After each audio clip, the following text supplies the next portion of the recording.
क्या हाल हैं, कैसे मिजाज हैं। उम्मीद है आप खैरियत से होंगे। आप सब दोस्तों को मसूद गोंदल का सलाम पहुंचे। दोस्तों, हमारे एक फॉलोअर ने, एक फ़ैन ने क्वेश्चन किया तो उन्होंने कहा कि मैं भी 60 सीरीज़ बना रहा हूं और मुझे ये बताइए कि आपने ये रेडिएटर कहाँ से लिया है। तो मैंने कहा मैं बता दूं कि ये मिशी मोटो का आल एल्युमिनियम रेडिएटर है और ये मैंने यूएसए से इंपोर्ट किया था और इसकी फ़िटिंग फिर काफ़ी मुश्किल थी, वो हमने यहाँ बनाई। तो ये मुझे जब मैंने यूएसए से लिया था तो $500 इसकी कीमत थी अमेरिका में। और बाकी शिपिंग के चार्जेस देख लें और टैक्स के तकरीबन आप देख लें, उसके ऊपर लाख 1.5 लाख रुपया ऊपर लग गया था इसके आने में।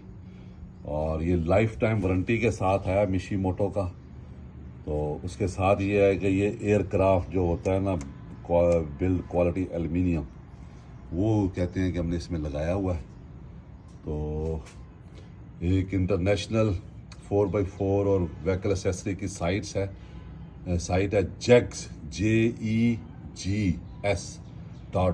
jegs.com, तो वहाँ से मैंने ये बाई किया था और $500 इसकी कीमत थी और बाकी किराया वराया और टैक्स वैक्स इसका लगा था।